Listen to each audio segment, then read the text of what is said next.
Bonjour, c'est l'été et comme chaque année, on a envie de soleil et de bonnes ondes dans nos oreilles. Et ça tombe bien, c'est justement l'idée de ce 3e hors-série ASV estival pour lequel je serai votre hôte. Je suis Manuelle Ornart, vétérinaire et rédactrice en chef de l'Oxymonk, la revue de référence 100% ASV.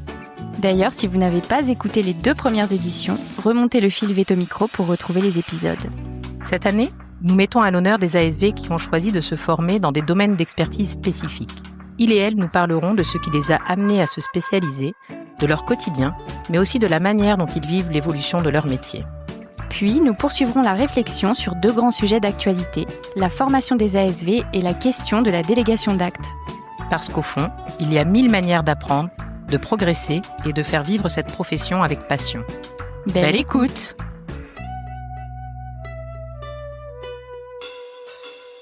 Bonjour à toutes et à tous, bienvenue dans ce nouvel épisode de notre série estivale des hors-séries ASV de Vétomicro.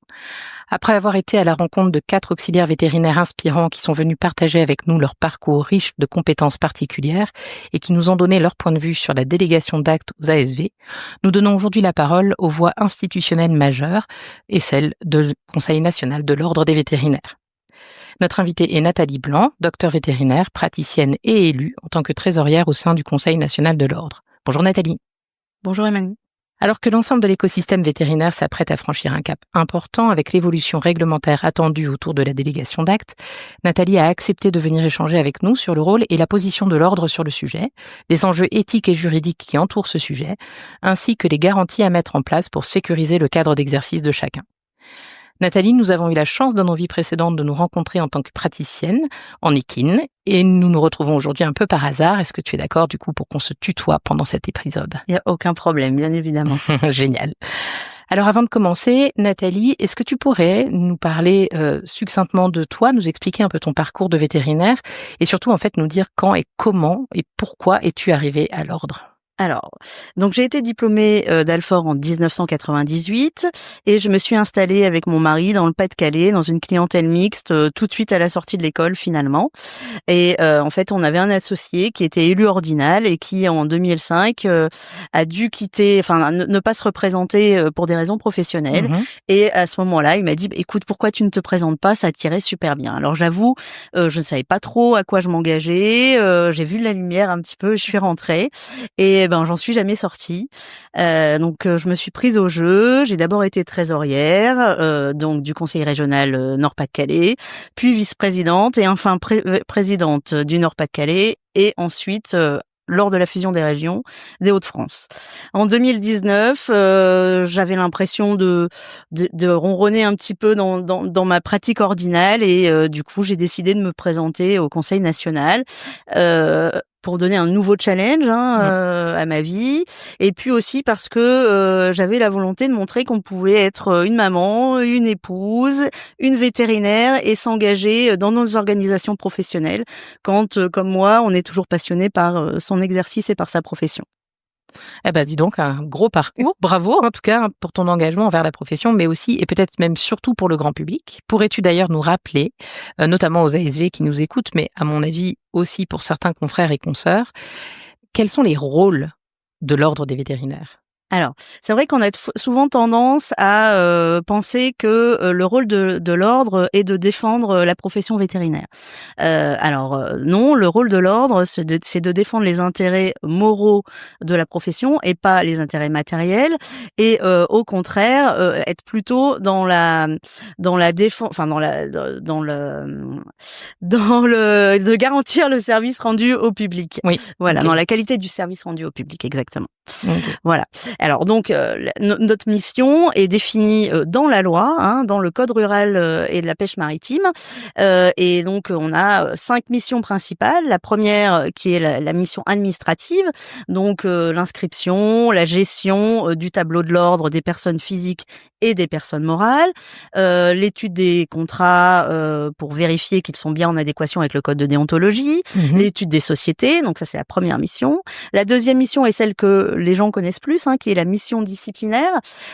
Comme tout à chacun, les vétérinaires peuvent être amenés devant les tribunaux civils, mais également devant le tribunal, donc qui est la chambre de discipline en cas de manquement au code de déontologie. Donc ça, c'est notre deuxième mission, qui, je préfère le préciser, n'est pas non plus ce qui occupe notre temps principal. La mission réglementaire, donc qui est effectivement de prévoir, de participer à l'élaboration des nouveaux projets de loi qui concernent la profession. La mission de représentation, donc en fait on est l'organisme qui représente la profession auprès des institutions, mais également par exemple au sein du CLIO, qui est le comité de liaison interordre, donc ou des professions de santé dans les régions, mais au CLIO tout court au niveau national. Il y a également la mission sociale, qui est parfois un peu moins connue. L'ordre a participé à la création de la SARPV, qui est la caisse de prévoyance et de retraite des vétérinaires libéraux, et participe avec d'autres organismes à la solidarité entre vétérinaires. Ok, voilà. D'accord. Donc ça, ce sont nos 5 missions principales. Ça fait déjà pas mal. Ça fait déjà soyons très clairs. Et du coup, au milieu de tout ça, comment t'es-tu retrouvée à travailler sur le dossier de la délégation d'actes? Alors, comme tu l'as dit tout à l'heure, je suis trésorière nationale, mais je suis également en charge des dossiers qui concernent la filière équine. Donc, ça occupe la majorité de mon temps ordinal. Mais en fait, en 2022, quand on a repris le dossier délégation d'actes, les deux élus en charge de ce dossier n'allaient pas se représenter. Donc, il fallait quelqu'un pour faire quelque part la transition. Et en fait, ce dossier m'a beaucoup plu et voilà, je voulais continuer finalement jusqu'au bout ce dossier, même si c'est pas dans ma mission principale au Conseil national. Ok, très clair.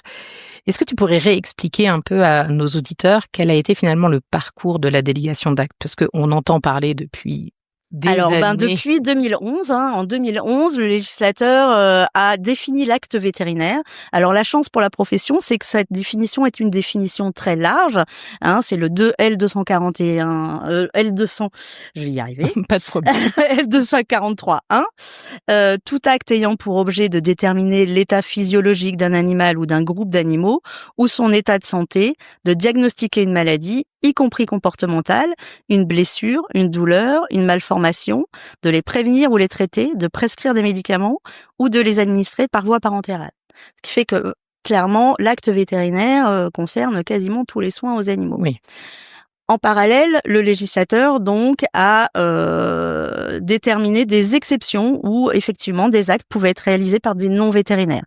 Donc en 2011, il y avait une dizaine d'exceptions que sont les maréchaux ferrants par exemple, les ISPV, donc les inspecteurs de santé publique vétérinaires, les vétérinaires de l'armée, voilà. Et à cette époque-là, chose que les vétérinaires ne savent pas, ou en tout cas on n'a peut-être pas suffisamment bien explicité, il était déjà possible pour des techniciens sous couvert d'une formation de réaliser des actes vétérinaires à partir du moment où ils étaient salariés de vétérinaires, de sociétés vétérinaires ou encore de groupements, de réaliser des actes à visée zootechnique. Ok. Voilà. Donc c'est déjà possible finalement la délégation d'actes dans le cadre de l'exercice rural, puisque ça ce n'était possible que pour les animaux dont la chair et les produits sont destinés à la consommation humaine. Ok.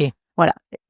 Un autre article permet aussi aux éleveurs, mais on dit bien aux éleveurs, des animaux dont la production est destinée à la consommation humaine, de réaliser des actes sur leurs propres animaux. Ouais. Voilà. Okay. Et je parle bien d'éleveurs. Ce qui veut dire, par exemple, qu'en équine, un propriétaire de cheval particulier ne peut pas réaliser d'injection. Tout à fait, très clair. Voilà.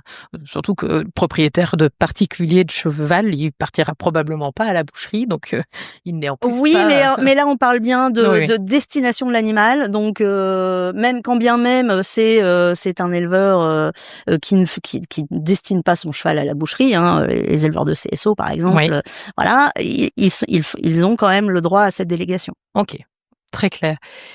Le rôle que l'ordre a joué dans tout ce processus-là, est-ce que tu peux nous en dire un peu plus? Parce que, alors c'est peut-être une erreur de ma part, mais l'ordre jusqu'à récemment n'avait pas un rôle très clair sur les ASV, sur la gestion, on va dire, des ASV au sens large. Mais non, puisque de toutes les fins, à la base, ces actes n'étaient pas autorisés pour les ASV. Tout à fait. Du moins, je le rappelle, pour les animaux de compagnie. De compagnie. Voilà. Okay. Donc effectivement, on n'avait pas forcément à gérer ces personnes. À partir du moment où elles restaient dans le périmètre. Dans leurs prérogatives. Exactement, dans leurs prérogatives. Et du coup, petit à petit, quand le sujet de la délégation d'actes est arrivé, l'ordre est arrivé parce que on parle d'actes vétérinaires finalement. Déjà parce qu'on parle d'actes vétérinaires et aussi parce qu'on a notre rôle réglementaire où on participe à l'élaboration des lois qui régissent la profession. Ok, très clair, voilà. Tout à fait. Quelles sont donc les autres organisations professionnelles qui ont travaillé sur le sujet avec vous? Alors, dans un premier temps, l'ordre, le syndicat, donc le SNVEL, la DGL, qui est la Direction Générale de l'Alimentation, la DGER, qui est la Direction Générale de l'Enseignement et de la Recherche, ont commencé à travailler le sujet. Et ensuite, il y a eu des réunions avec les organisations professionnelles vétérinaires, que sont la SNGTV, l'AVEF, la VAC, et également ensuite les syndicats des salariés ASV, les syndicats vétérinaires au sens large, la Fédération vétérinaire française, enfin voilà, et enfin les organismes qui vont être à l'origine de qui vont organiser la formation pour ces ASV. Ok, oui, ça fait du monde quand même. Ça fait du monde, voilà. Mais donc du coup, c'est vrai qu'au départ, c'est un petit groupe de travail, et ensuite, une fois qu'on est arrivé à un consensus dans notre petit groupe, on fait des réunions plus importantes avec l'ensemble des intervenants de la profession et de la formation là dans le cas présent. Bien sûr. Et du coup, donc la première étape, on l'a compris, c'est il a fallu changer la loi puisqu'il a fallu ouvrir cette loi. Tout à fait. Donc le L243.3 avec ses 10 exceptions qui ont petit à petit été augmentées, puisqu'on a eu aussi les techniciens dentaires équins, puis les ostéopathes animaliers, voilà, puis les techniciens apicoles. Enfin voilà, donc à chaque fois on ouvre un petit peu ce L243.3 et donc du coup là on a rajouté deux articles, le 14e et le 15e. Le 14e permet aux salariés des vétérinaires et des sociétés vétérinaires de réaliser des actes au sein de l'établissement de soins. Ça, c'est important de le dire. Oui. Ça sera forcément dans la clinique, pas à l'extérieur, en présence effective du vétérinaire. Donc, ça veut dire qu'il faut qu'il y ait un vétérinaire qui soit présent et qui soit lui-même capable de réaliser l'acte. On ne peut pas déléguer un acte que soi-même on ne sait pas faire. Et bien évidemment, sous la responsabilité du vétérinaire. Ce qui est un petit peu différent des autres professions qui, par exemple, comme les techniciens dentaires équins ou les ostéopathes qui, eux, exercent la profession en dehors du cabinet vétérinaire. Et sous leur responsabilité. Et sous leur propre responsabilité. Alors, on a compris, donc la loi a été changée, elle a été promulguée. Pour autant, à ce stade, il n'est pas question de pratiquer ces futurs actes délégables au sein des établissements de soins vétérinaires, puisqu'il nous manque encore tout un tas de précisions et de décrets d'application et tout ce qui s'ensuit. Quelles sont les prochaines étapes ? Alors là, on est en train de travailler donc effectivement sur le décret d'application et également sur les arrêtés. Il y aura plusieurs arrêtés, l'arrêté formation, l'arrêté liste des actes et l'arrêté également pour les étudiants vétérinaires, puisque les étudiants vétérinaires, là c'est pareil, on n'a pas encore déterminé exactement à partir de quelle année ils pourront avoir des actes délégués, mais pourront finalement faire des remplacements d'ASV à partir d'une certaine année de pratique. Ça pour l'instant, ça fait partie de ce qui n'a pas été encore déterminé. Voilà. En ce qui concerne le décret, il va préciser ce que c'est que la commission des actes. Il va y avoir une commission. Donc, savoir comment elle est formée, quel va être son rôle. Donc, c'est une première partie du décret. Ensuite, le cadre de la délégation avec comment ça va se passer. Il faut évidemment que ça soit une initiative du vétérinaire, c'est-à-dire que le vétérinaire dans une clinique va pouvoir dire moi je sais pas, Sophie, je te délègue par exemple l'intubation, mais pas forcément à Karine. D'accord. Voilà, donc il va vraiment choisir ce qu'il a envie de déléguer et à qui. Et ça c'est important. Comme le vétérinaire in fine, il a quand même la responsabilité des actes. Il doit pouvoir choisir. Donc ça veut pas dire que parce que on a été formé, parce qu'on a le diplôme, que tous les actes qui sont dans cette liste pourront être délégués et par tous les vétérinaires. Ça veut dire concrètement, si j'extrapole, qu'une ASV qui travaillait dans une clinique A et qui pratiquait des actes délégables parce que son vétérinaire avait donné le feu vert pour ça, si elle change de clinique, peut potentiellement ne plus pouvoir pratiquer ces actes-là. Exactement. Ça reste de la responsabilité du vétérinaire et pas forcément de l'employeur. Le vétérinaire, lui, un salarié a tout à fait le droit de dire non, je refuse je ne veux pas déléguer les actes. C'est lui qui décide. Ce qui veut dire que dans une structure où on a plusieurs vétérinaires, si le vétérinaire A est d'accord pour cette délégation, mais pas le vétérinaire B, si le lundi, le vétérinaire A est absent, l'ASV ne peut pas pratiquer les actes puisque c'est le vétérinaire responsable n'est pas présent dans les locaux. Oui, enfin le vétérinaire qui accepte de lui déléguer des actes.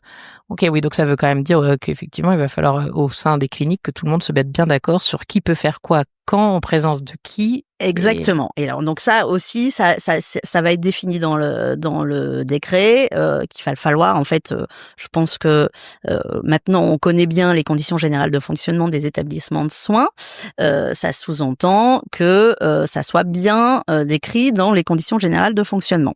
Parce que une chose dont je n'ai pas encore parlé, mais il va falloir le consentement éclairé du propriétaire, qui va devoir être au courant qu'un certain nombre d'actes sont réalisés par l'auxiliaire vétérinaire et non pas par le vétérinaire.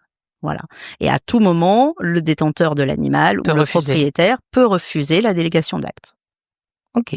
Ah oui, c'est intéressant de le dire parce que je suis pas sûre que c'était effectivement complètement dans l'imaginaire de chacun à ce stade. Ouais. Tout à fait. Mais on veut vraiment que tout le monde soit au courant de comment ça fonctionne. Il faut, enfin de toute façon, on doit avoir un consentement éclairé. Le consentement éclairé passe par le fait que le propriétaire sait qui fait quoi sur son animal. Oui, bien sûr, tout à fait. Et du coup, tous ces décrets et ces arrêtés qu'on attend, on a une idée de délai potentiel? Alors, je ne jouerai pas à ça. On a l'habitude de dire entre nous que ça sera avant la fin de l'année, mais on ne sait pas quelle année. Voilà.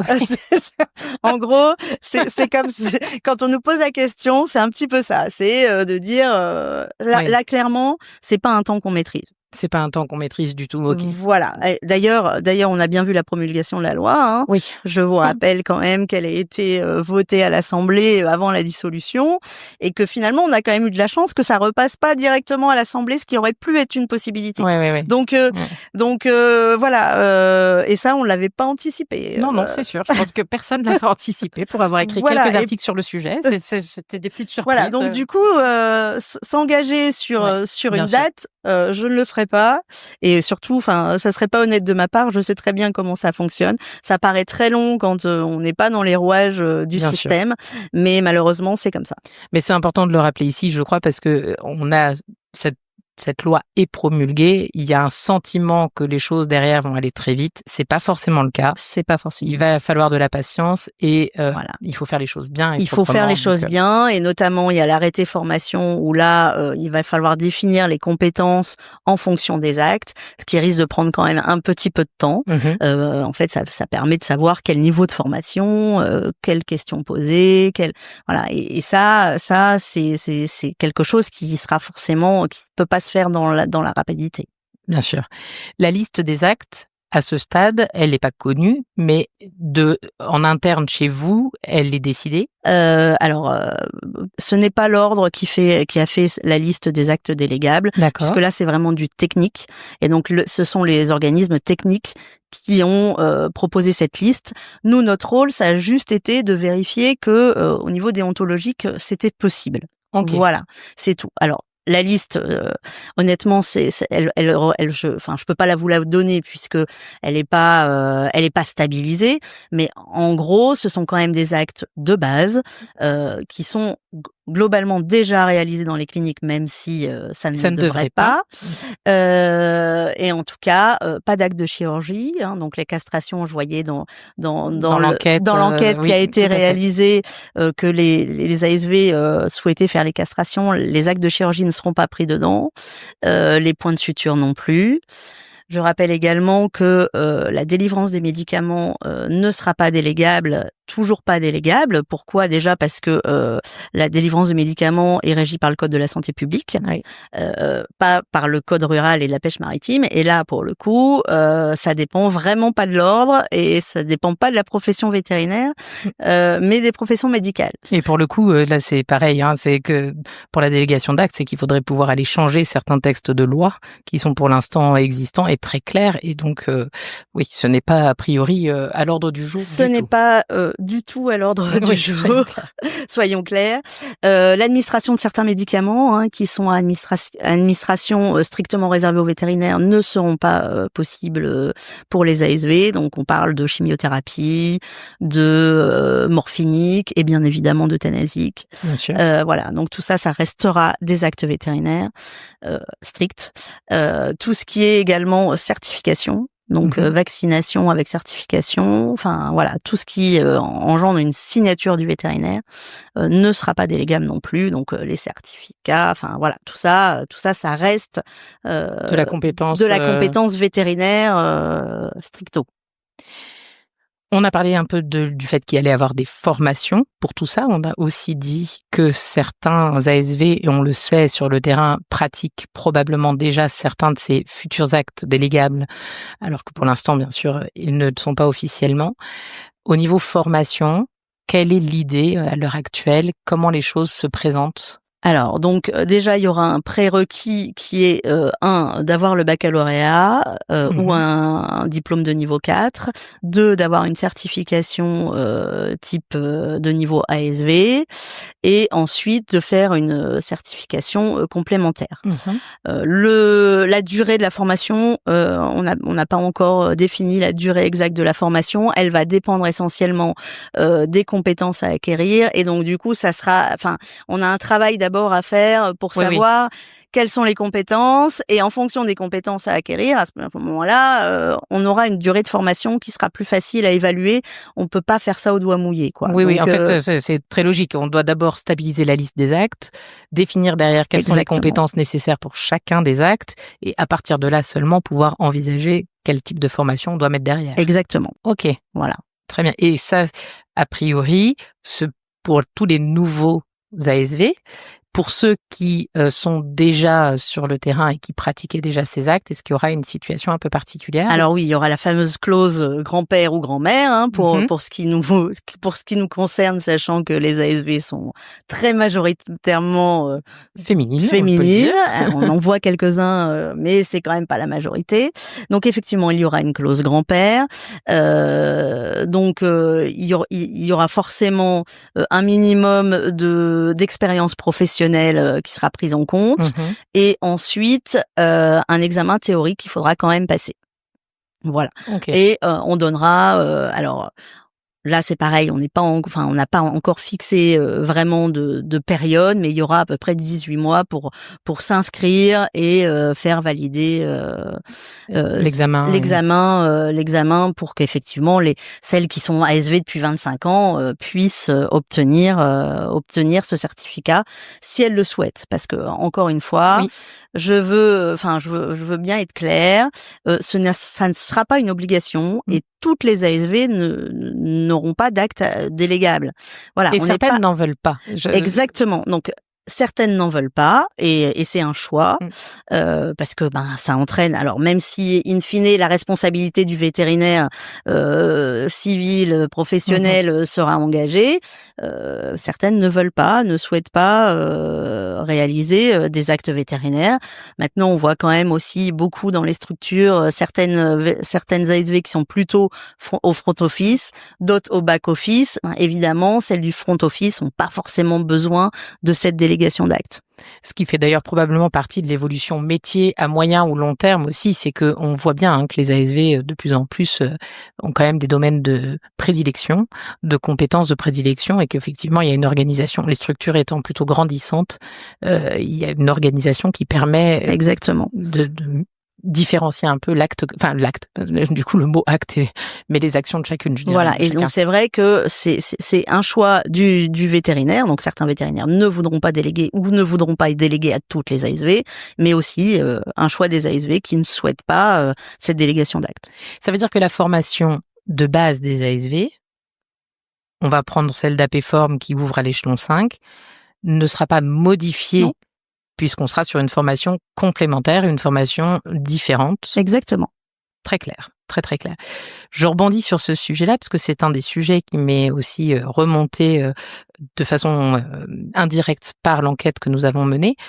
Certains ASV qui ont suivi le CQP, donc le certificat de qualification professionnelle, proposé par APForm en technicien de soins vétérinaires, s'attendent ou espèrent que cette formation leur ouvre la porte de la délégation d'actes de façon plus ou moins directe. Non. D'accord. Voilà, en tout cas, c'est pas prévu. Elles passeront. Alors, elles auront comme les autres qui ont la clause grand-père la possibilité de passer l'examen théorique. Bien sûr. Voilà, mais il y aura pas de passe-droit de dire oui. J'ai fait le CQP, de facto, j'ai les compétences pour la délégation. D'autant plus que, soyons clairs, a priori, le CQP ne peut pas, à l'heure actuelle, former sur des choses qui ne sont pas encore délégables. Exactement. Donc, de fait, voilà, ça paraît assez logique. Parmi les éléments que la loi stipule se trouve la tenue d'un registre ou d'une liste par l'ordre des ASV qui seront autorisés à pratiquer ces actes délégables. De quoi il s'agit exactement ?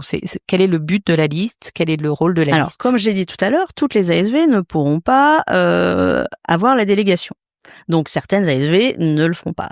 Le but, quand même, c'est qu'on puisse savoir, à un endroit donné, quelle ASV a la possibilité de déléguer des actes. Donc, en fait, le but de cette liste, c'est de savoir finalement qui fait quoi, puisque c'est quand même à la base notre rôle. Voilà. Et puis je trouve qu'en termes de reconnaissance pour les ASV, c'est aussi important. Oui, c'est bien que tu le dises parce que voilà. Je te rejoins là-dessus. Je trouve moi je trouvais que c'était important finalement en termes de motivation, en termes de reconnaissance, d'appartenir à cette liste, de dire voilà, je suis sur la liste tenue par l'ordre.